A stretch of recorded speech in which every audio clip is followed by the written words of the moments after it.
skies, and on every occasion that you do or don't smile.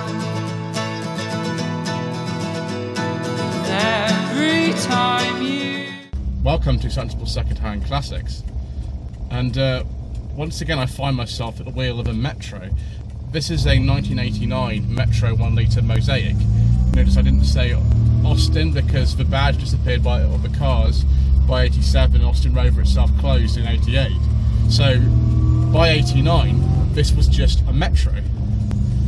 It's been very kindly lent to me by Lyndon and Alex from the Alex's Assets channel, and I absolutely love this little car. So let's get into more detail about the Metro.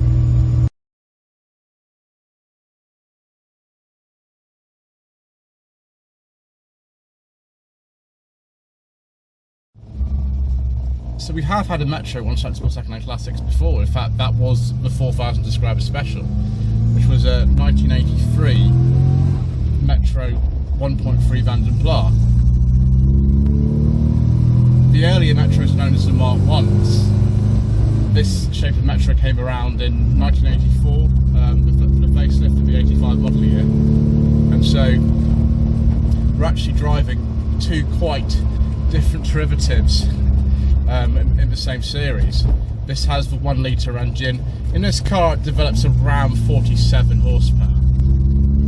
There was a low compression version of this engine as well, which developed about 42, and throughout the years, for some bizarre reason, there's a whole range of different power outputs of this engine from 41 to 47 horsepower, but I'm pretty sure this is the high compression 47. We have got quite a fruity exhaust on this, so it does sound a bit different from standard, and there are different bits of the interior that aren't quite standard either.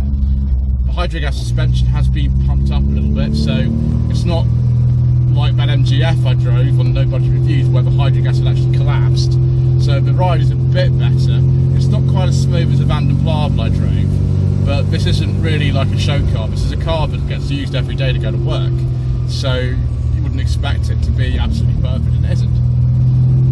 Other engines available in a Metro were the derivatives of the 1.3, the 1275, that actually is in Lyndon's MG Midget that we had on Sensible Secondhand Classics back in about November.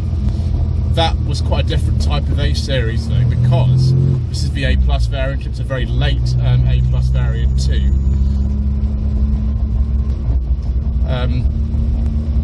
So that developed anywhere from about 63 horsepower, which would have been in the standard 1.3 Metros, all the way up through 73 horsepower, which would have been in the manual Vanden Plas models and the MG Metro 1300, right up to 93 horsepower, which was in the MG Metro Turbo. The Vanden Plas I drove had been breathed upon a bit, so that probably generated about 80 horsepower. That was a nippy little car. This isn't so nippy, but despite having 47 horsepower, and that compares quite well with the 1989 Micra K10 that Alex also has, you would have seen No Budget Reviews. It doesn't actually feel that bad. It feels okay. I mean, this gearbox is whining away, but that's what they do, because you've got the good old transmission in sump, which is very similar to the one in a Mini and in Allegro. And of course, Alex has a beautiful Allegro that we have filmed on Sensible Secondhand Classics, possibly the nicest condition car we've ever done on Sensible Secondhand Classics of anything. There's no power steering in one of these, actual disc drum setup for the brakes. It's actually quite easy to drive. The gearbox isn't quite as nice as a K10 Micra, but it's actually not bad. The third gear synchros tend to be a bit of a problem on these sometimes, but you just got to make sure you don't rush the second to third change, and you'll probably be okay. The handling, of course, is ridiculous, particularly with the wheel in this car that looks like it's actually off a go-kart, and I think that's probably because it almost is. It's not the standard Metro wheel anyway.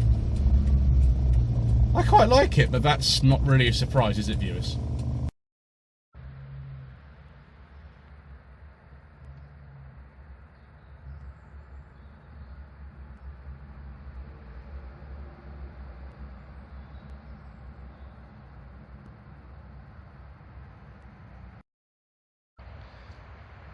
Well, viewers, straight away you can spot with this 1.0 Mosaic Special Edition that things aren't entirely standard.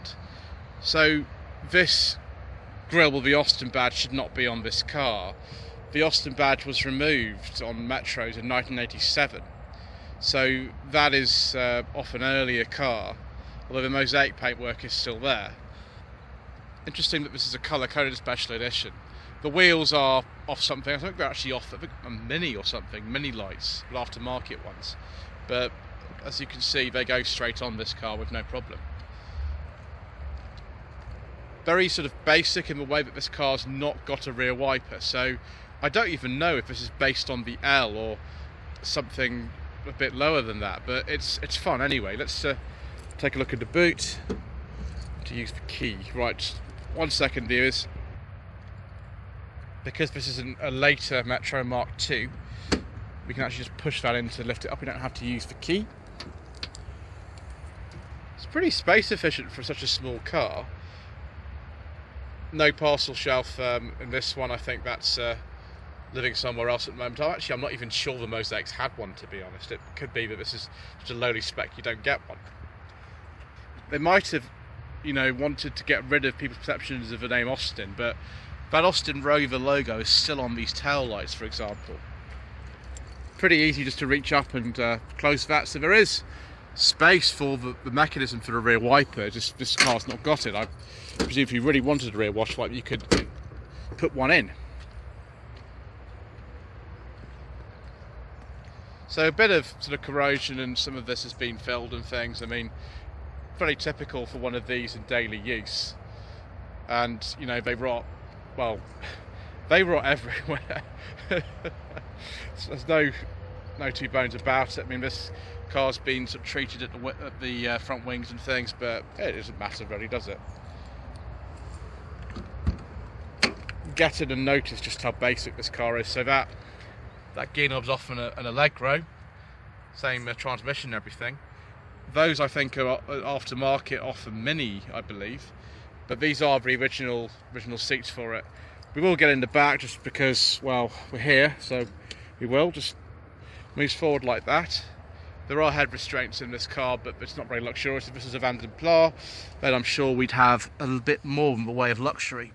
It's not too difficult getting in here. It's okay. It's such a small car. The space efficiency is actually quite good. Let's put that down. Yeah, there's not the most legroom in here. The headroom's actually sort of okay. And this headline is actually quite nice. I mean, it does probably need replacing at some stage, but it's lasted over 30 years. It's not too bad at all, really. And of course, we've got ashtrays, some, I think, aftermarket speakers in here. Only one ashtray. Dear me. No centre armrest or anything.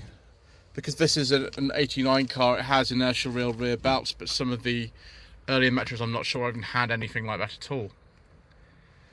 Right, I will free myself from my self-imposed prison and we will take a look at the front. You can see here that there's no glove box, and that's not a mistake.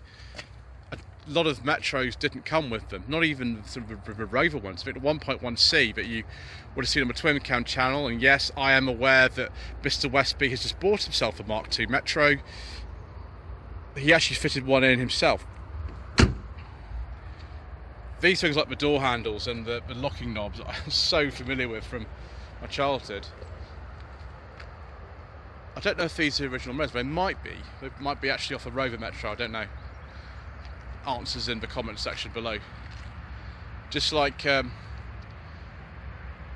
lot of cars we see, like a Mark II Volkswagen Polo, the aerials in the front wing like that. Very kind of interesting sort of 1980s style wiper arms as well, have been modified slightly.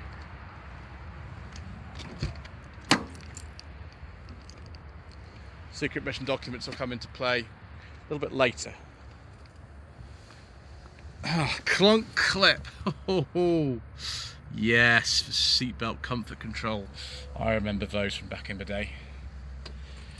So, no cigarette lighter because it's too basic for that, and a big thing here saying Metro, because that's where the clock would have been.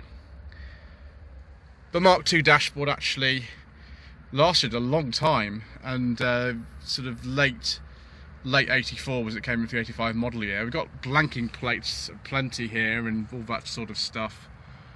We do have a rear heated window, it's just down there. Maybe not much character as the earlier dashboard, but certainly it's more nostalgic for me because this is very similar to a later Maestro after February 86, and then of course the sort of 91 I think it was Montegos, when they had a dashboard that's very similar to this. Well, not exactly the same, but it's similar. Just very simple. There's the fan switch just there, and the heat and the position. That's all you get. There's nothing else. There's a sort of coin tray there. I remember these little vents. They're again similar to ones I think on a Maestro. And so these indicator and wiper stalks, no rear wiper control, and that's how you turn the lights on, just like this. There we go. And the horn's on the end of that, which I won't set up because I don't want to annoy the neighbours who are here. Aftermarket steering wheel. It looks similar to one in an SD1, but I don't think it. I think this is just an aftermarket wheel, and that again is not correct because it shouldn't say Austin Rover on there either. But never mind. It's rather like minis. You know, people customise these Metros now. Got what Mr. Richardson and viewers I recall a T-shelf, and the big wide sills. Right, let's take a look under the bonnet. So here we have the A+ engine, in this case developing about 47 horsepower. I believe we might even have servo assisted brakes, and yeah, there we go, brake servo in there. Slightly modified, of course. That's not the standard part that would generally be there, but pretty simple to work on. I mean, the gearbox is right underneath the rest of the engine, so it's a very compact way of fitting it into a relatively small car. More Austin Rover logos, and it even still says Austin Rover Group.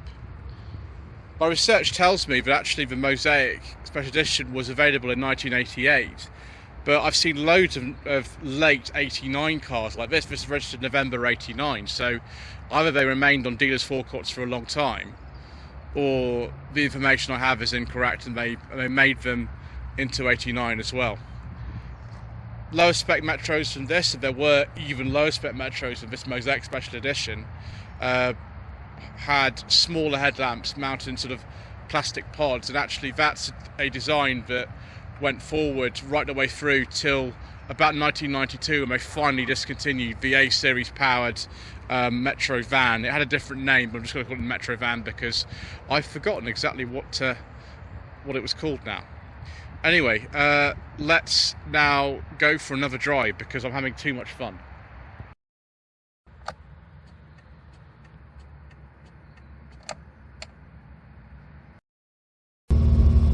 Right viewers, the mount is in the way because this is Sensible Secondhand Classics and that's the way that it goes.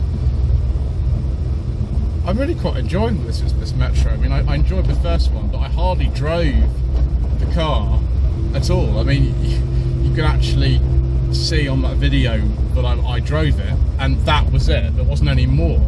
I'm actually having a bit of a longer drive in this one today, and I think it's fantastic. It's just, you know, the little darty steering, and the fact you don't need power assistance. The car's so light, you just simply don't need it. And the transmission whine from the A-series engine with the gearbox of a sump, the cars that have it are so distinctive, and to go doing 29 miles an hour, viewers, you can have a lot of fun with this little car at really, really modest speed. I mean, I'd hate to take this on a motorway, so I suspect it would be terrible, but it's really, really good just driving around town. The hydrogas is getting a bit bumpy now. Fortunately, the camera is pointing away from me, so it doesn't actually seem as bad as it would be towards me, but it's absolutely brilliant. Again, go around this bend, steering is just really nice. You know, people love minis, and we've got a few bits in this interior actually from them, really like these window winders and things, and of course the whole sort of engine and gearbox and things like that was shared with the Mini after 1980. But I prefer the Metros in terms of driving. I have driven a classic Mini. I drove a Mini Mayfair on Tree Jacket Reviews in 2020. I thought it was great, but it's a very, very cramped car for somebody like me. And you know, just the ride was really, really hard. When you think this is bad, you try that Mini. This has just got more space, it's a better driving position. It's got a hatchback. It's just more practical, and actually they're a lot cheaper. Now, the reason we're not on no budget reviews with this car, even if actually Alex and Lyndon paid less than £1,000 for this car, is you just can't buy a Metro anymore for under £1,000. It's simply not possible. So here we are on Sensible Secondhand Classics. I'm telling you about them, but I remember for years you could pick these up for 50 quid. And they were all rusty and sort of horrible. This one's, it's got a bit of corrosion on it, but it's really not that bad. I mean, I think that's something to watch on all cars of this age. Certainly in terms of the engineering, a K10 Micra or a 205 or something like that, they are more modern in their design. And you know, the Metro by 1989 had really sort of outside its welcome, and they were going to replace it with a much more modern design, but there was no money, so it then became, I think they called the R6 Metro, the Rover Metro. I've never driven one of those. I'd like to, and a lot of the things in the car are quite similar to this. So I'd like to go on with you know, the K2 with the engine, the end-on gearbox and all kind of that sort of stuff. But in terms of the character, I think these earlier Metros do have more character, and I really want to drive a late Van den Pla automatic now. That's would be sort of my goal. But this is great. You know, very basic, not much in the way of equipment, but absolutely and utterly charming. And I'm very grateful to have been able to have a go in this. One more time. Yes! 38 miles an hour! Brilliant.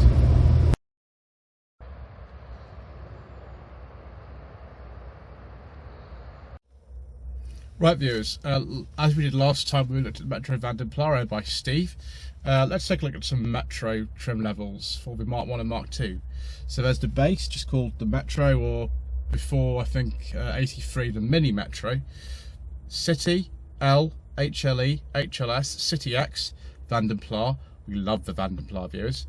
The MG 1300, the MG Turbo, the GTA, the Clubman, the City Special, the Red Hot, the Jet Black, the Surf, the Mosaic, like this, the Mayfair, we like those too, the Clubman L, the 1275 Sport, the Studio 2, the LE, the Principles, the Advantage is a nice looking one, the GS, we like the GS2 because that was the successor to the Van den Pla, the ARX, the Knightsbridge and the Sport.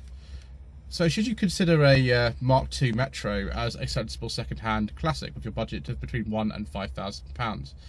Well, I think Lyndon, who drives this car most of the time to work and things, already has. He pretty much is doing what a lot of people would like to do and using one of these cars on a daily basis.